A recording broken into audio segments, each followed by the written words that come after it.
Assalamualaikum warahmatullahi wabarakatuh. Baik teman-teman, perkenalkan saya Melani Nur Atika dengan NIM 19102050074.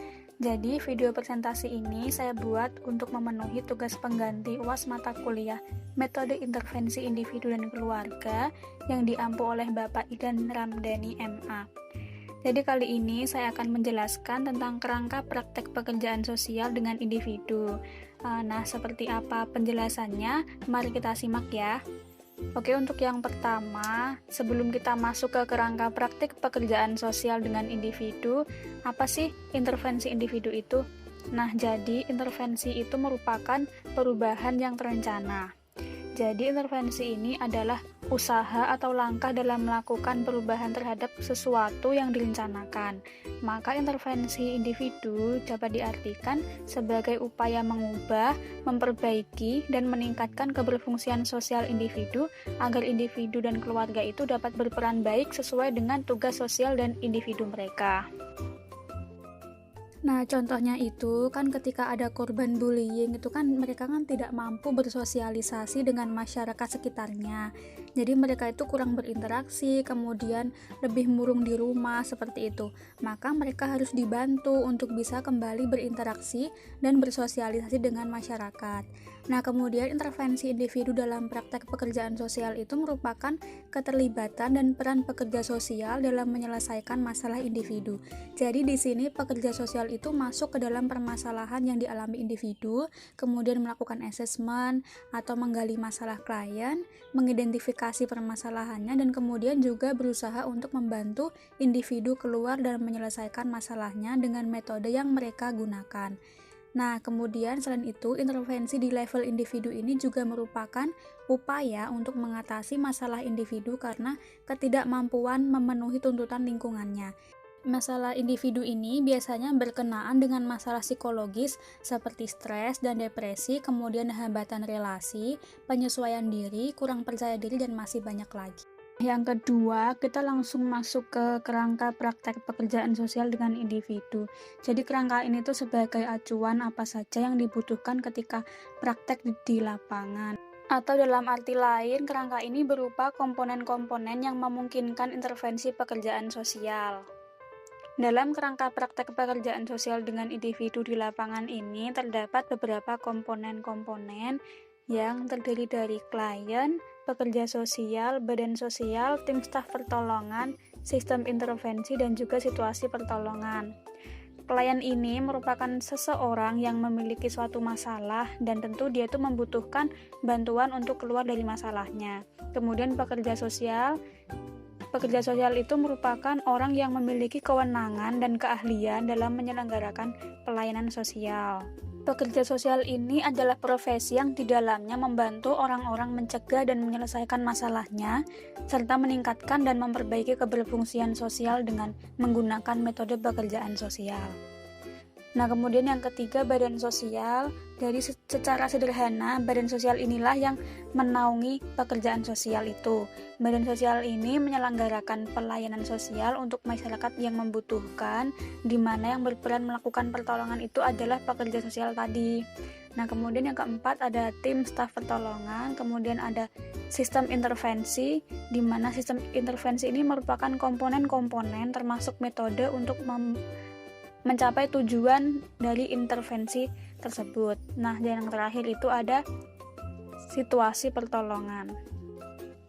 Namun, dari 6 komponen dalam kerangka praktek pekerjaan sosial tersebut, komponen yang bisa dan biasa diterapkan untuk memecahkan masalah itu hanyalah klien, pekerja sosial, dan badan sosial. Tidak semua komponen tersebut dapat diterapkan. Komponen klien merupakan pendengar radio yang mengungkapkan masalahnya melalui radio, atau dapat diartikan klien ini adalah seorang yang memiliki masalah dan ingin dibantu untuk menyelesaikannya. Kemudian pekerja sosial adalah ahli yang menangani acara. Pekerja sosial ini adalah seorang ahli yang terjun langsung untuk membantu klien keluar dari permasalahannya. Sedangkan komponen badan sosial itu adalah radio yang memiliki acara untuk menampung masalah pendengar atau klien dan memberikan alternatif penyelesaiannya atau alternatif solusi seperti itu. Badan sosial ini merupakan badan yang menaungi pekerja sosial dan memberikan pelayanan kepada klien. Komponen klien, pekerja sosial, dan badan sosial ini seringkali juga tidak sepenuhnya sesuai dengan konsep pekerjaan sosial yang sebenarnya, karena radio yang dimaksud bukanlah lembaga sosial, melainkan hanya acara yang diadakan sesuai dengan fungsi lembaga sosial untuk memberikan pelayanan kepada klien. Kemudian konsep pekerja sosial di sini juga tidak jauh berbeda dengan pengertian lembaga sosial, karena pengertiannya sendiri bukanlah pengertian dari pekerjaan sosial yang sebenarnya, namun ahli yang menangani acara dan memiliki fungsi yang sama dengan pekerja sosial. Berbeda dengan konsep pekerja sosial, konsep klien di sini sudah sesuai dengan konsep yang sebenarnya. Klien merupakan individu yang memiliki masalah, mengungkapkan masalah itu dan berusaha mencari pemecahan terhadap masalah tersebut.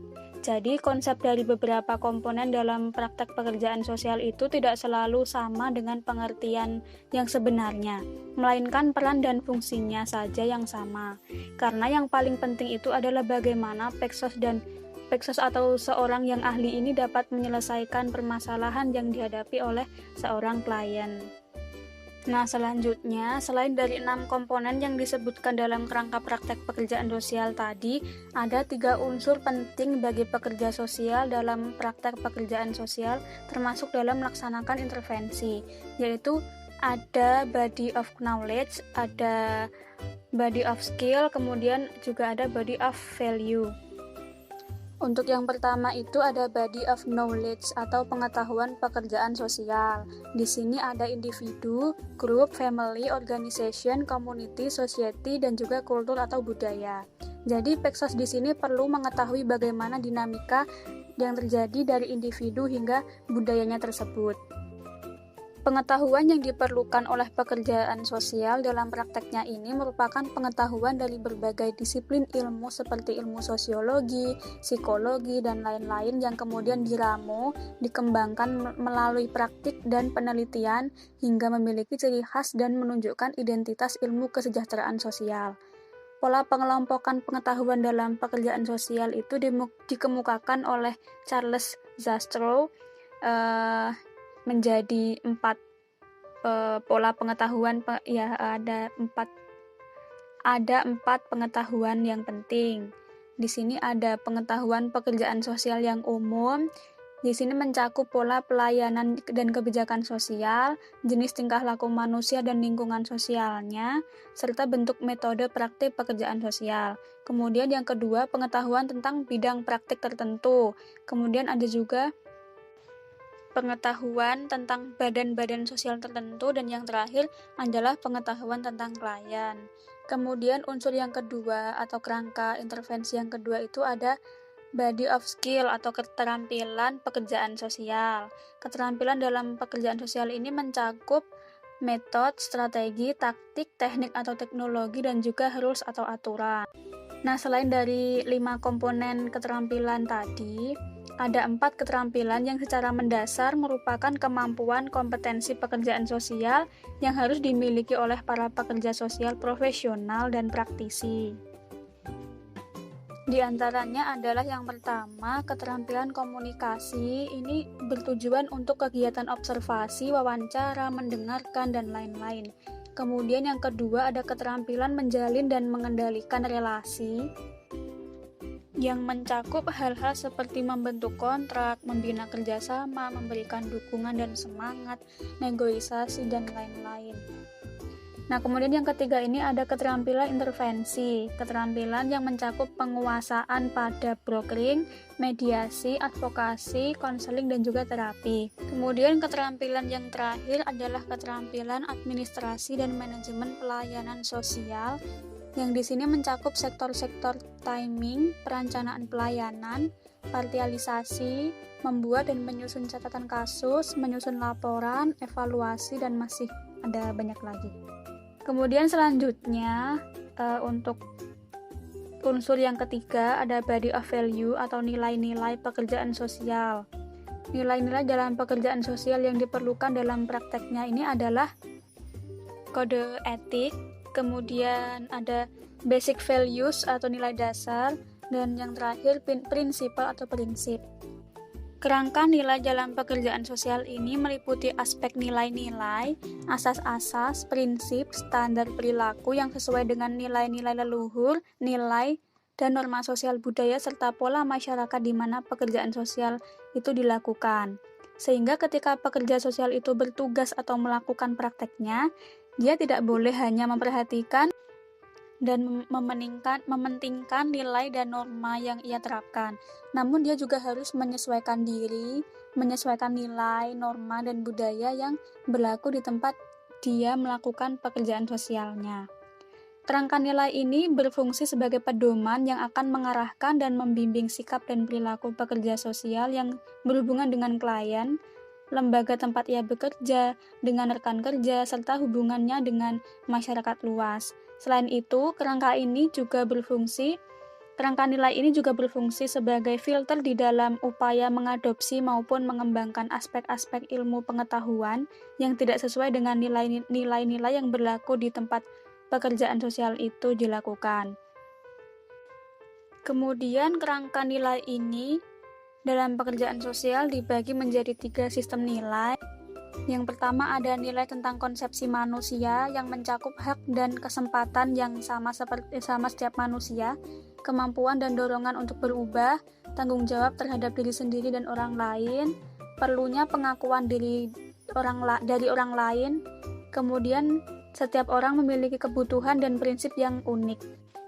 Kemudian nilai yang kedua itu nilai tentang masyarakat yang perlu menyediakan hal-hal yang dibutuhkan oleh setiap orang, yang mencakup pemberian kesempatan bagi pertumbuhan dan perkembangan bagi setiap orang, menyediakan pelayanan-pelayanan untuk membantu orang lain memenuhi kebutuhan dan menyelesaikan masalahnya, serta orang perlu berupaya agar mempunyai kesempatan yang sama untuk berpartisipasi di dalam masyarakat.